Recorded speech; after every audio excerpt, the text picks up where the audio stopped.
শ্যাওলা চোর। শ্যাওলা চোর আমি ইস্টবেঙ্গলের সমর্থকদের একটা বিশেষ বিষয় নিয়ে একটু আলোচনা করব, ছোট্টই আলোচনা।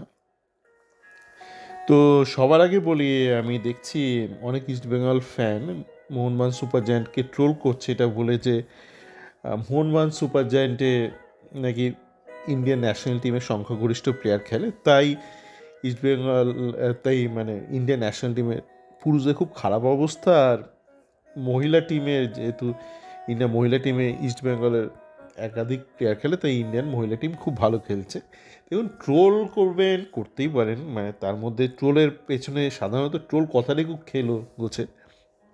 এর মধ্যে খুব একটা সততা নেই বা এর মধ্যে কোনো সারমর্মও নেই, কিছুই নেই। তার কারণ ইস্টবেঙ্গল তো এখন একটু খারাপ অবস্থায়, কিন্তু ইস্টবেঙ্গল তো একসময় ন্যাশনাল লিগে বা এনএফএলে বেশ ভালোই ফলাফল করতো, বেশ কয়েকবার জিতে হচ্ছে। তো ইস্টবেঙ্গল যখন জিতে হচ্ছে তখন কিন্তু ভারতীয় ন্যাশনাল টিম এমন কিছু করতো না, মানে এখন যেখানে আছে, যেখানে লটালটি খাচ্ছে মাটিতে, তখনও কিন্তু ইন্ডিয়ান ন্যাশনাল টিম মাটিতে লটালটি খেত, মানে পুরুষরা লটালটি খেত।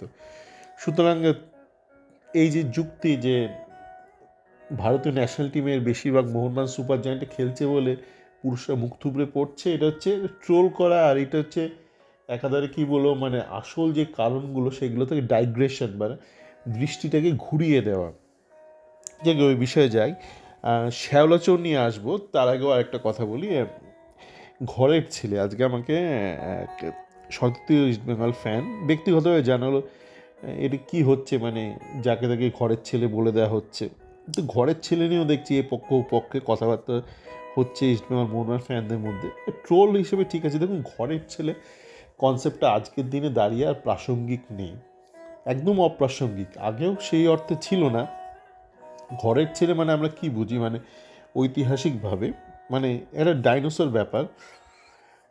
ঘরের ছেলে মানে যে ধরুন সারা জীবন ক্লাব বদলালো না। এবার কেন বদলালো না, দেখুন বিভিন্ন কারণে অনেকে ক্লাব বদলায় না। ক্লাব বদলালে অনেক সমস্যা হয়, তো অনেকেই প্রোজ অ্যান্ড কনস সেই ব্যাপারটা একটুখানি এদিক ওদিক দাঁড়িপাল্লায় মেপে ঠিক করে না একটা ক্লাবে থেকে যাবে। মানে এমন নয় যে লোকে ভালোবাসার চোটে থাকে, ওই ব্যবসায়িক কারণে বা প্রফেশনাল কারণে কেউ মনে করতে পারে যে আমি একটা কোম্পানিতে সারা জীবন থাকবো, তা বলে সে ঘরের ছেলে হয়ে যায় না। বিভিন্ন মানে যে কোনো আপনি আপনি চাকরি বদল করার পেছনে কিছু অ্যাডভান্টেজ আছে, কিছু ডিসঅ্যাডভান্টেজ আছে, থেকে যাওয়ার পেছনে অ্যাডভান্টেজ ডিসঅ্যাডভান্টেজ আছে। তো কোম্পানির ক্ষেত্রে যেমন ঘরের ছেলে বলে এরকম কোনো কনসেপ্ট নেই, মানে ভালোবেসে কেউ থেকে যায় না কোনো কোম্পানিতে। আগেও ফুটবল ক্লাবে সুব্রত বা মনোরঞ্জন ভাস্কর এরা কেউ ভালোবেসে থেকে যায়নি।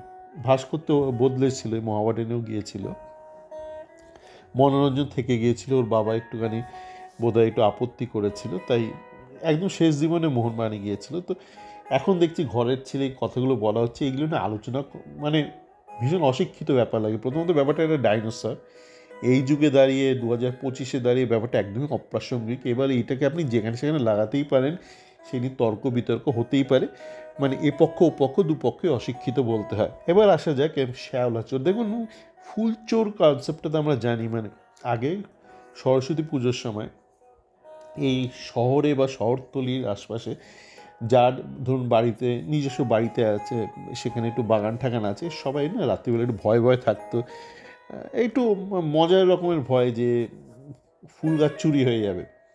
অনেক সময় মানে শুধু ফুল না, মানে ফুল গাছটাই চুরি করে নিয়ে চলে যেত। যেহেতু পাড়ায় পাড়ায় যে সরস্বতী পুজো হতো, মানে একদম অল্প বয়সী ছেলেরা করে, ছাত্ররা, তো তারা ওই নিজেদের মতো করে ছোটো প্যান্ডেল করতো কাগজের, আর ওই ফুল গাছ এর বাড়ি ওর বাড়ি থেকে ফুল গাছ এনে সেগুলো সাজাতো। আর কিছু কিছু ক্ষেত্রে সেগুলো ফেরত দেওয়া হতো, কিছু কিছু ক্ষেত্রে দেওয়া হতো না। তাই এই ফুল গাছ চুরি নিয়ে একটা ভয় থাকতো। আমার মনে আছে আমাদের বাড়িতে ফুল গাছগুলো ঢুকিয়ে রাখা হতো আবার বারান্দার মধ্যে। তো এবার ফুল গাছ চুরিতে ব্যাপারটা বুঝলাম, কিন্তু ইস্টবেঙ্গল এখন যেটা হলো দেখলাম আজকে এই বিষ্ণু প্লেয়ারটা সই নিয়ে ওনার একটা শ্যাওলা চুরির ব্যাপার নেই, মানে সেখানেও একটা মানে আপনার বাড়িতে ধরুন রাত্রিবেলা কেউ আপনার বাড়ির আগাছা চুরি করতে এসছে বা শ্যাওলা চুরি করতে এসছে বাড়িতে, যে আপনার শ্যাওলা পড়ে গেছে আপনি পরিষ্কার করেন না, এই শ্যাওলা চোরটাকে আপনি ধরেছেন, ধরে তারপর সে নিয়ে আপনি গর্ব করছেন শ্যাওলা চোরকে আমি ধরেছি, আমার বাড়ির আগাছা আমার বাড়ির শ্যাওলা চুরি করতে এসেছিলো তাকে আমি ধরেছি। মানে বিষ্ণুকে নাকি নেওয়ার কথা ভাবছিল মোহনবাগান সুপার জায়ান্ট, এই যেরকম বেরোয় মানে অশিক্ষিত সমস্ত মিডিয়া ফিডিয়াতে, ফ্যান গ্রুপে। এইবার ইস্টবেঙ্গল বিষ্ণুকে আরও 2 বছরের জন্য রেখে দিচ্ছে, মানে 1 বছরের তো কন্ট্রাক্ট ছিলই, আরও 2 বছর, 1+2 3 বছর। তো সেইটা করে ভীষণ গর্বিত ইস্টবেঙ্গল ফ্যানরা, এই মানে মনে হচ্ছে বস্তির ঝগড়া হচ্ছে, মানে দুপক্ষ, মানে এ বলছে আমার লুঙ্গিটা দেখ দুটো ছেঁড়া, ও বলছে আর তোর আমার লুঙ্গিতে দেখ একটা ছেঁড়া, এই নিয়ে মানে দুই বস্তির লোকের মধ্যে ঝগড়া হচ্ছে কার লুঙ্গিতে কত কম ফুটো। আপনি কী নিয়ে একটা ঝামেলা করছেন?